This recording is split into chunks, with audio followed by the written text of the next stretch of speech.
So today's the last module, right? Module 5? Sure is, yes. Right. So, without further ado, I'm going to go into the educational objectives of today's topic, which is to recognize the special considerations and special populations with hepatitis B. I'm going to make this bigger, so. Okay. So this is kind of, hepatitis B in special populations is one of the favorite topics of mine because, again, this is the population which is vulnerable to succumbing to chronic hepatitis B and the flares.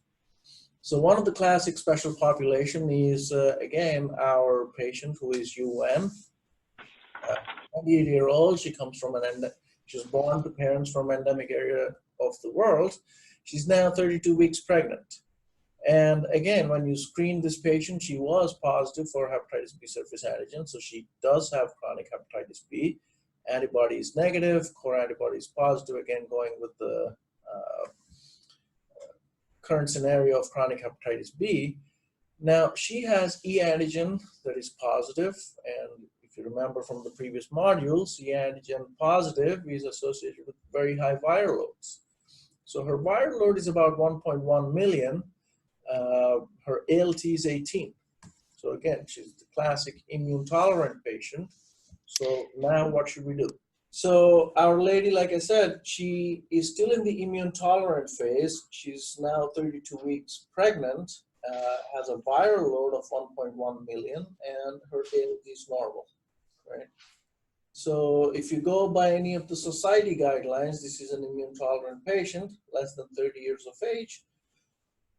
She wouldn't qualify for treatment of the chronic hepatitis B, but what should we do about vertical transmission, and is she at risk for transmitting it to her kid?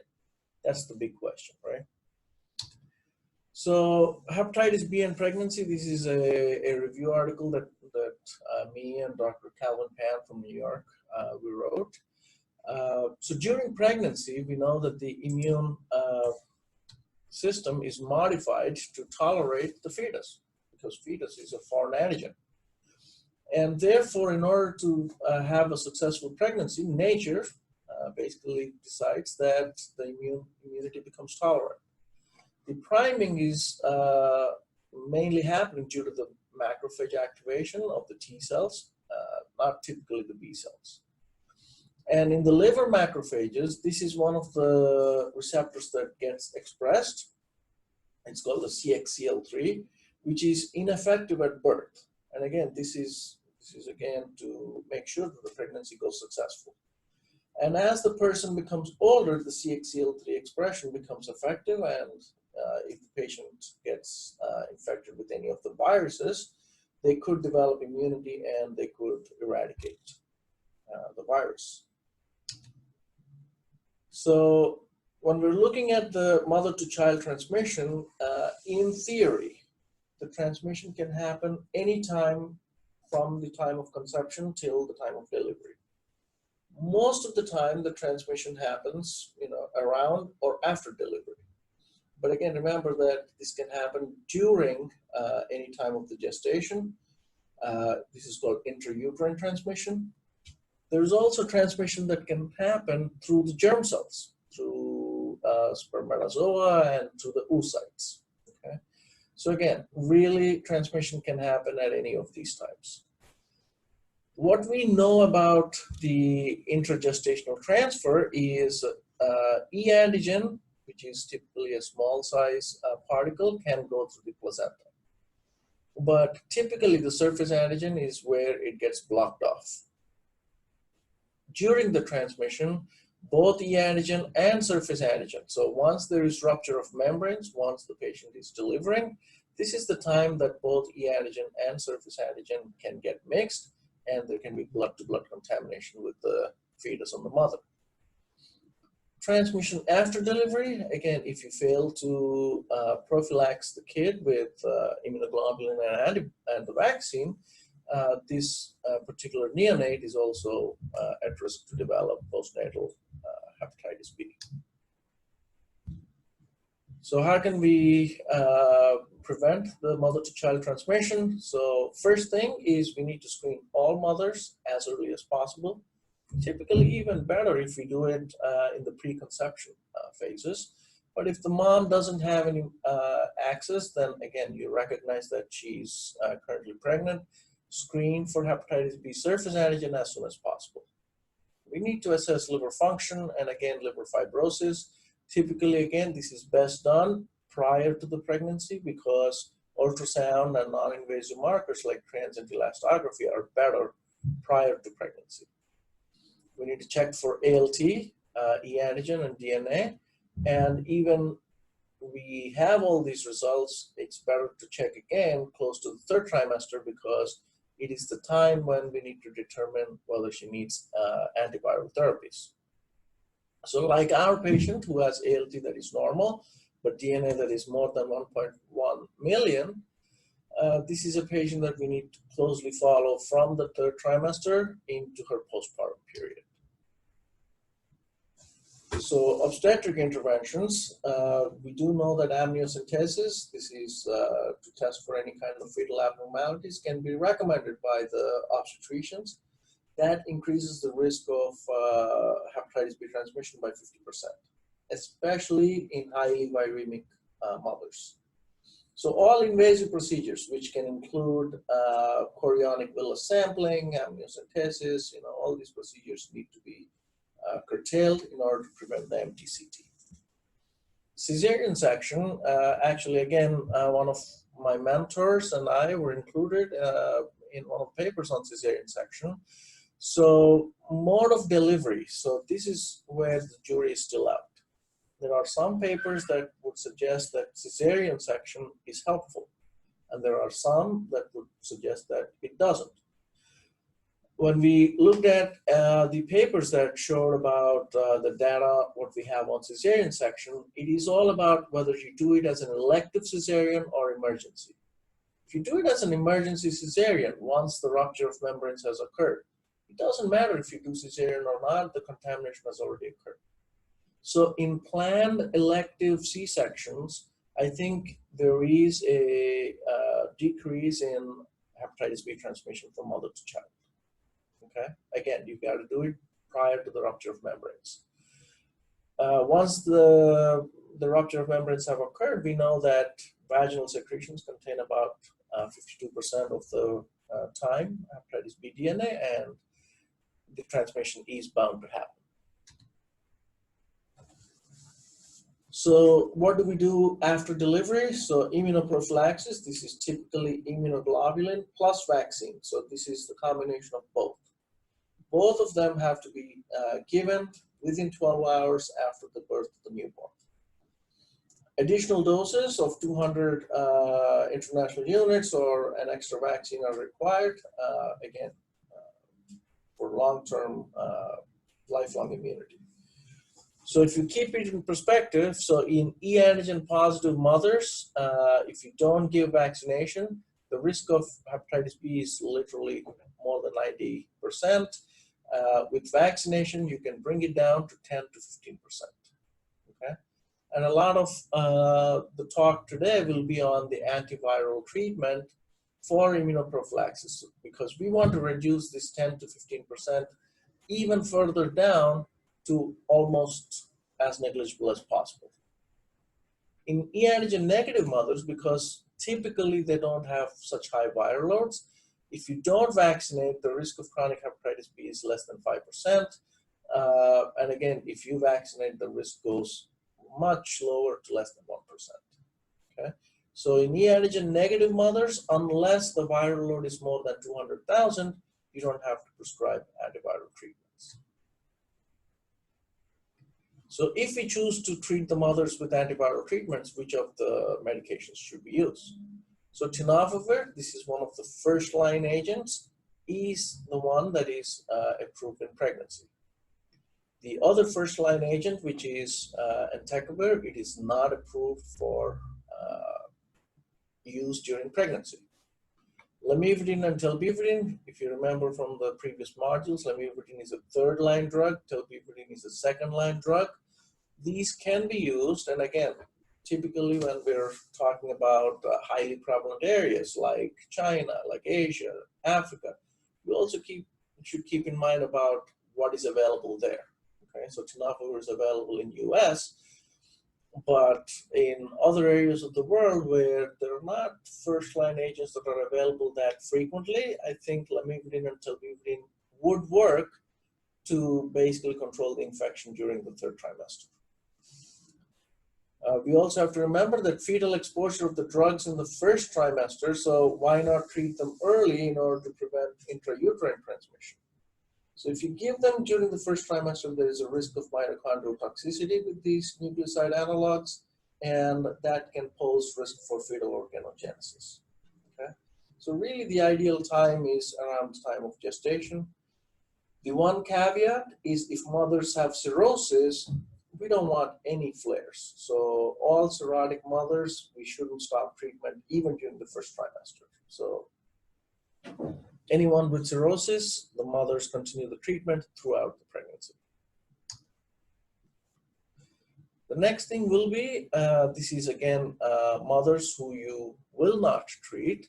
And if you're closely monitoring, this is a special population because mothers in the postpartum are highly vulnerable to succumb to hepatitis flares. Breastfeeding does not increase the risk of hepatitis B transmission. So mothers on treatment, typically we would educate them that small quantities of the drug can be released during lactation. If they choose not to breastfeed, then this is the time that you can continue the treatment without any interruption. And again, we need to keep following the mothers who are especially not on treatment, or if mothers choose to lactate, then we should interrupt the treatment so they can continue the lactation without any risk to the fetus.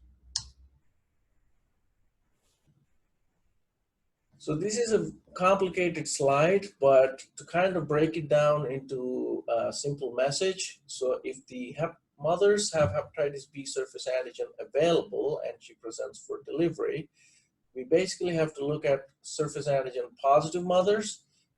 We basically need to educate the nursery staff. We need to educate the mother herself. And we should provide the hepatitis B vaccine and the immunoglobulin within 12 hours after birth. The only caveat, if you look at the purple line below, is if the baby weighs less than 2 kilos, the first dose is not really the first dose. You need to give the first dose again of the vaccination at the end of 1 month. Now, if the surface antigen is negative, we need to look for risk factors. This is on the other side of the spectrum.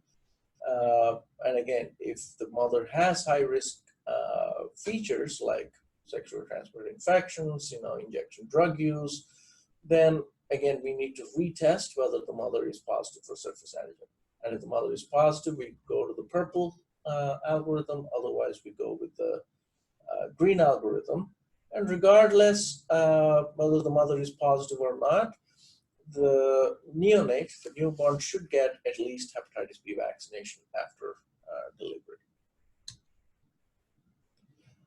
So this is a situation where we do not know whether the mother is positive for surface antigen or not.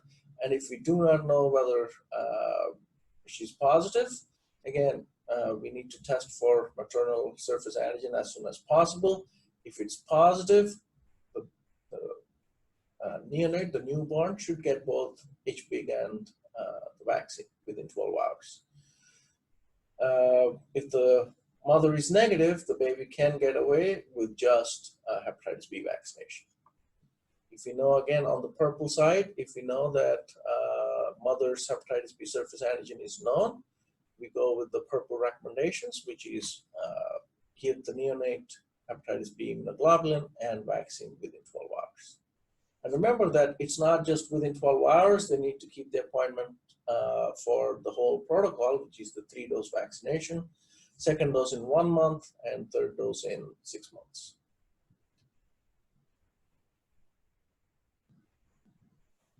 So again, this is to kind of go into how do you manage a mother who has hepatitis B surface antigen during pregnancy. Anyone with cirrhosis or anyone with advanced fibrosis or elevated liver enzymes, this mother should be continued on the antiviral therapy because you're treating the mother. If the mother doesn't have elevated ALT or doesn't have cirrhosis, then you would test for hepatitis B DNA. And if the DNA is more than 200,000, this is according to the latest recommendations, we should initiate treatment with tenofovir in the third trimester. At birth, at delivery, we need to educate the mothers. If they want to continue lactation, there is some role that we should interrupt the treatment during lactation, but if the mother doesn't want to lactate, it's easy. We can continue the treatment indefinitely. Next slide. So this is about reactivation of hepatitis B. This is a clinical syndrome that is characterized by a hepatitis flare. It is very common in patients who are surface antigen positive. In patients who are just core antibody positive, the syndrome is not really seen. But again, you should clearly watch. This can have a huge spectrum. It can result from silent disease to asymptomatic disease or mild elevation in LFTs to a fulminant failure. And again, those of us in the liver transplant units, we do get these referrals that mothers who haven't been screened all of a sudden after delivery can have a severe flare and they present to the liver transplant unit in coma and in hepatic encephalopathy. And it can also occur in the presence of immunosuppressive drugs. Again, this is similar to immune reconstitution syndrome. So again, we need to really monitor these patients because these are the special population who are really vulnerable for flares. So these are some of the AASLD and the general accepted criteria. If you see a rise of hepatitis B viral load from the baseline, this is considered as a flare of virus.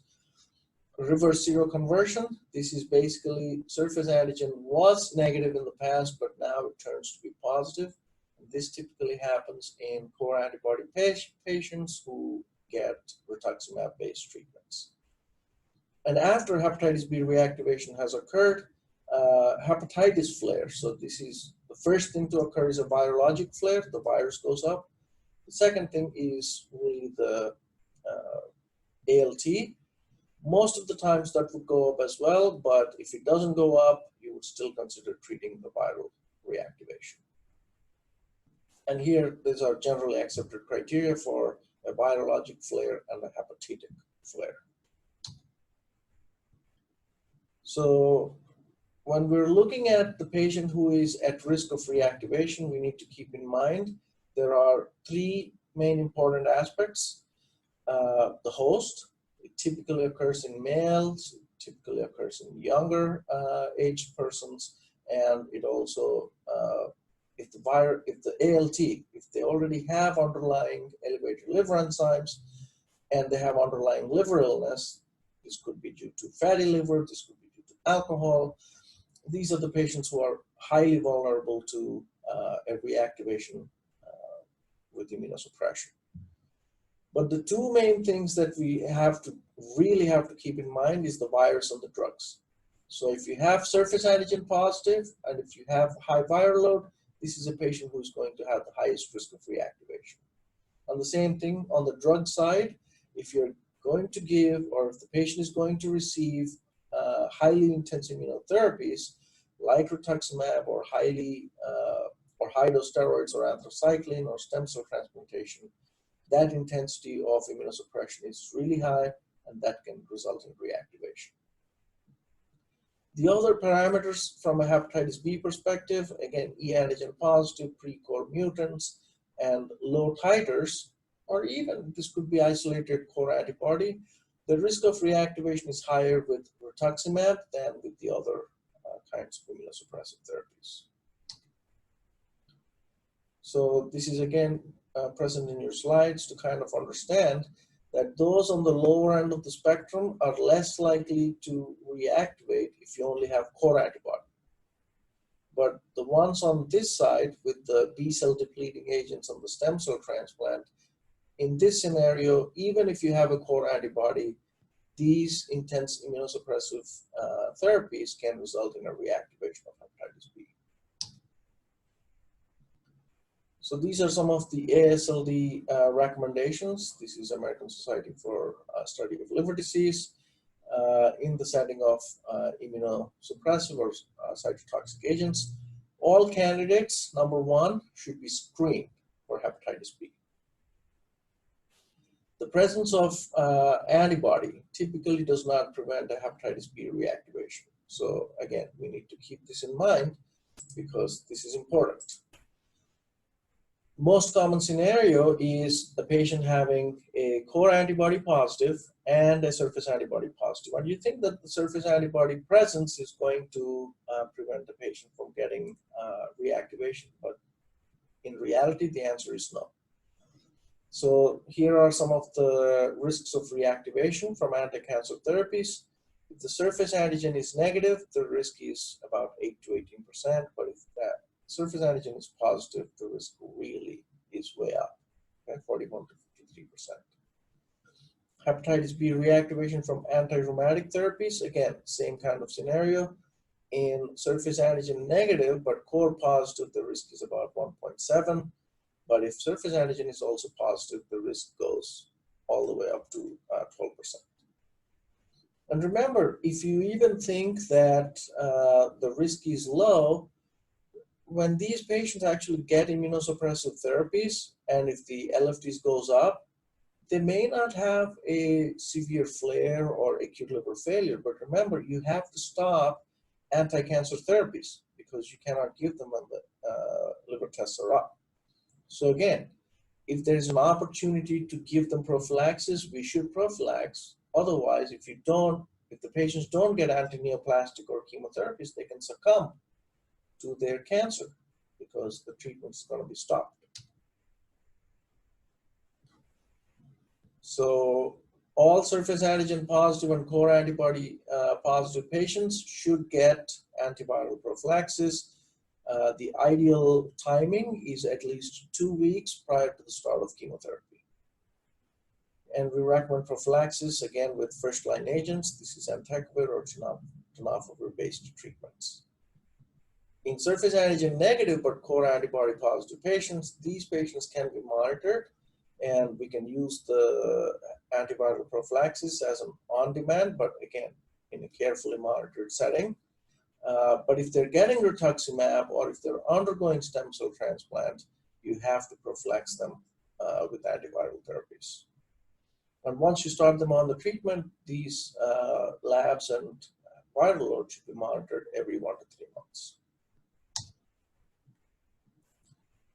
Another special population is the ones who are infected with hepatitis delta. Now, Delta virus is a defective RNA virus that belongs to the Hepatina family. Its incubation period is 5 to 64 days. Now, there are 2 important modes of infection. One is called a superinfection, in which the delta basically goes on top of the chronic hepatitis B. And this typically happens in people with high-risk behaviors. So those who are using drugs, those who are homosexual men. And if a delta gets super infected on a patient with chronic hepatitis B, they typically have the worst prognosis. Because most of the time it results in a chronic infection. Most of the time it results in more severe disease and even liver failure. If they get it as a co-infection, meaning both hepatitis B and delta occur at the same time in the patient, this typically is self-limiting. You can see a biphasic pattern of liver enzyme elevations, but majority of the time this becomes less chronic. And again, the reason is hepatitis B becomes less chronic if you get it as an adult, right? So again, in this scenario, if you get both at the same time, it doesn't matter if your immunity is good, it is going to clear. But if you already have a chronic hepatitis B because you were infected from the birth, and then you develop a delta as a superinfection, that's the one with the poor prognosis. The diagnosis is typically made by checking an antibody to hepatitis delta, IgM, RNA, and sometimes we even use a liver biopsy. Clinical presentation, I told you, it's quite different from superinfection and co-infection, superinfection being more severe. Treatment, there are a lot of treatments in the pipeline, but the one treatment that has not changed for the last couple of decades is pegylated interferon. So we typically use interferon once weekly. We inject it subcutaneously, and we give it for a finite period of anywhere between 1 to 1.5 years.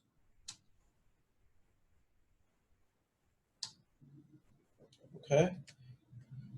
So I think that kind of completes our session for today. The one other topic that is really important is in the setting of organ transplant. So again, we do perform a lot of livers and kidney transplants. So in organ transplant recipients, again, we need to follow patients who were infected previously with hepatitis B, even if they have surface antibody titers that are in high levels, over a period of time, because patients are on chronic anti-rejection medications, they can have antibody levels dropped, and after a certain period of time, their virus can get seroreversed, and they can have a flare. And we have seen this happen even in the best of the best scenarios, because transplant recipients are now living a longer life. So as they go farther from the time of the transplant, they actually establish care with their primary care or establish care with someone in the community who may not have good knowledge about transplant immunosuppression and the risk of hepatitis B reactivation.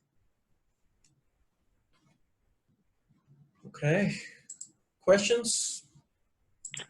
So my question was actually going to be about organ transplantation, and my question was going to focus on the isolated core antibody. How aggressively do you manage that in the transplant patient, either before transplant or like afterwards? Yeah, so there is a very nice paper from Mount Sinai, New York. So just the presence of isolated core antibody over a 10-year period of time, if you look at the reactivation, the rates are somewhere around 10 to 14% reactivation. Okay.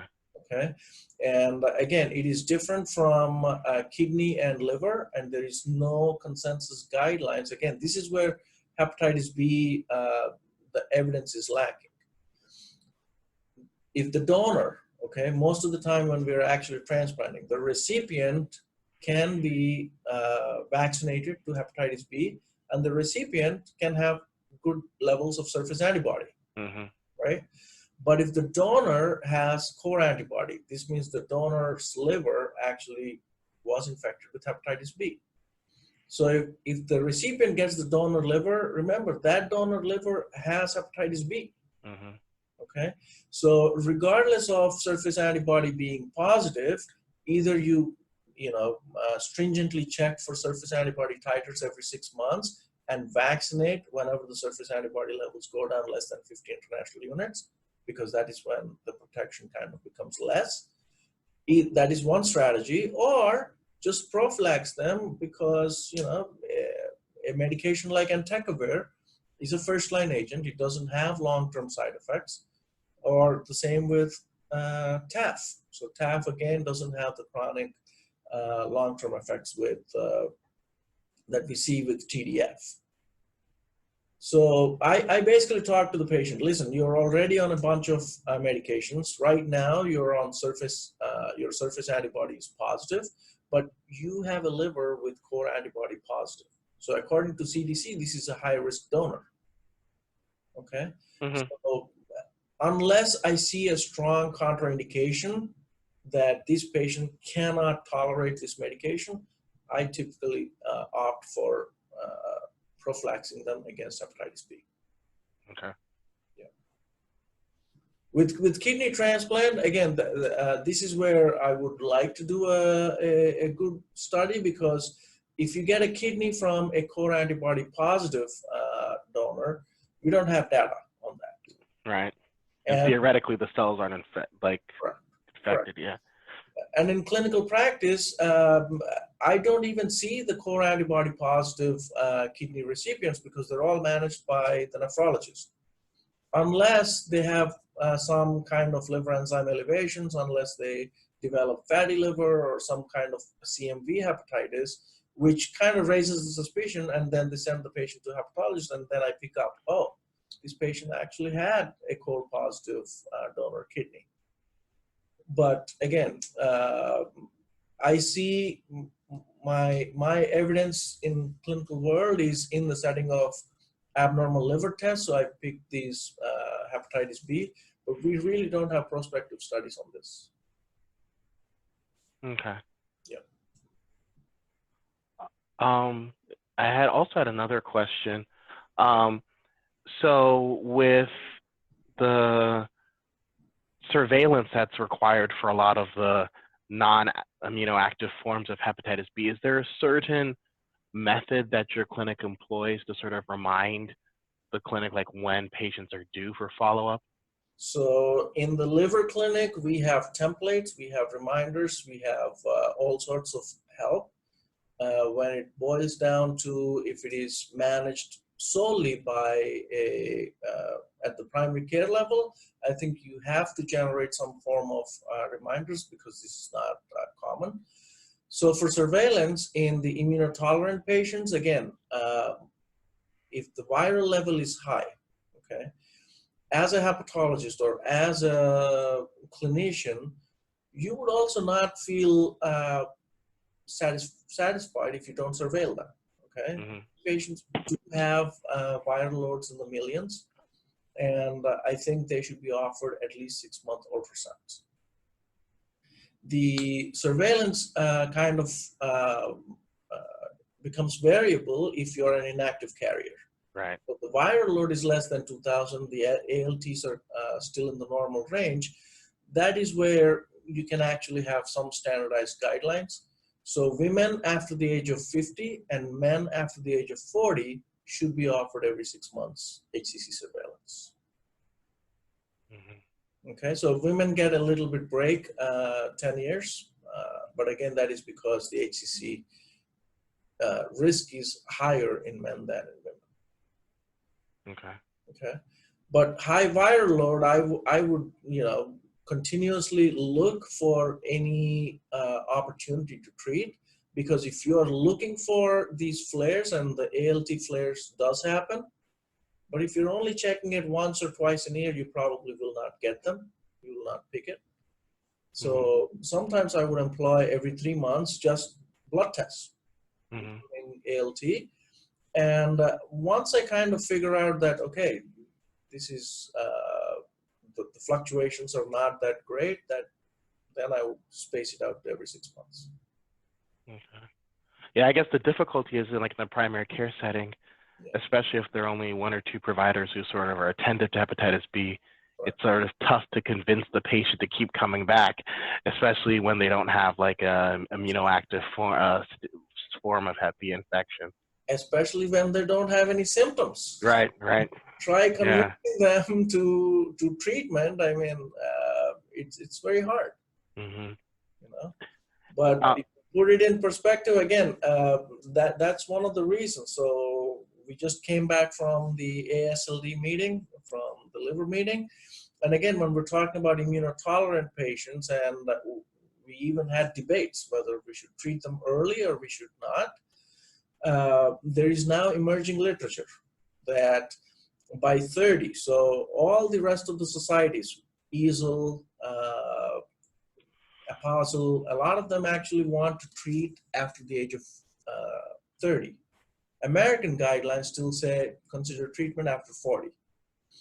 But the evidence behind this is if they had disease for 30 years, that's already enough exposure of hepatitis B in their bodies. Mm-hmm. So you treat that immunotolerant patient at the age of 30, you're going to prevent a lot of HCC and consequence of hepatitis B in the future. Mm-hmm. Whereas you let them get exposed for another 10 years, that even if you treat them at 40, you probably will not have the same benefit. Mm-hmm. But where is the literature coming from? The literature is all coming from China and Asia. And Right. our Right. argument is we don't see that kind of hepatitis B. That's Right. not our demographic, Right. right? So, yeah, one is where you're seeing high prevalence, and the HCC, if you look at the Taiwanese paper, a lot of the patients actually had HCC by the median age of 38. Mm.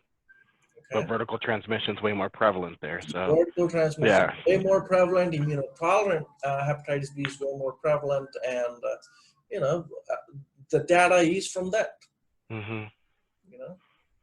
So I spend about half of my time seeing patients in like methadone and Suboxone clinic. Okay. For those patients who have positive core antibody and positive surface antibody, would there be a purpose in routinely testing for Delta, or what would your thoughts be on that? So in surface, so Delta is a defective virus, right? Right, right. So the defective virus can only piggyback on surface antigen. Okay. So once they're No surface antigen negative. no Delta. Okay. Yeah. All So right. what I was saying is, if the surface antigen is positive, but the DNA is sort of in the low range, Mm-hmm. units, less than 2,000 typically, but the liver enzymes are up. And Mm-hmm. you exhaust, you're looking for fatty liver, you're looking for alcohol, you're looking for herbals, concomitant medication, and nothing's found, right? Mm-hmm. That is your classic patient where a hepatitis delta can be underneath. Okay. So look for delta, because delta can typically also cause the same chronic inflammation. Okay. And in my clinic, I see delta typically in the Mongols Mm-hmm. and in the Eastern Europe. Okay. So Romania, Hungary, these are the typical areas where you actually pick up delta. But again, there is also a lot of delta in the IV drug use population. So Right. like Right. what you see, Mm-hmm. if you see a positive surface antigen, yes, you should check for delta at least once. Okay. And then final question, for pregnant patients, you mentioned the risk of mitochondrial toxicity associated with antiviral medications. Would you then say, if we have a patient who has an elevated Hep B DNA level in the first trimester, would you still recommend deferring initiation to the 26, 28 weeks, or realistically, would you say, well, let's start earlier to facilitate adherence? Well, if we all look at our Hippocratic oath, it's do no harm. Right. So, if you look at the HIV population, Mm-hmm. same medications, tenofovir, lamivudine, all of these were tested in HIV population. Mm-hmm. And even during the first trimester, they're well tolerated, and HIV positive women, they continue on the treatment. Mm-hmm. Right? So there is a comfort level that this can be tolerated. But if someone is only coming with hepatitis B and the ALT is normal, and you only want to reduce the mother-to-child transmission, that's your only purpose, Mm-hmm. right? Mm-hmm. I think it is difficult to make an argument when you're weighing the risk versus balance, that for that purpose, you're going to start a treatment that is potentially teratogenic. Mm-hmm. It doesn't justify. Okay. Right? So in that kind of patient, I would defer the treatment until the third trimester. Okay. And again, the baby, as long as the neonate, the newborn, gets the vaccine and the immunoglobulin, more than 90% of the infection of the risk is curtailed. Mm-hmm. Right? You want to bring it down to another 3% from 15%, and that can be done by using the antiviral therapies in the third trimester. Okay. Right? That's the best you can do. Mm-hmm. And for example, if the viral load doesn't go as high as 200,000 by third trimester, then you are actually jeopardizing the patient's maternal or fetal health in the early trimester by pulling Right, them true. early. Yeah. Mm-hmm, right. Okay. Yeah. Well, thank you very much. Absolutely. Thanks for all the questions. I certainly enjoyed speaking with you all. Thanks for your interest, and keep up with good clinical practice.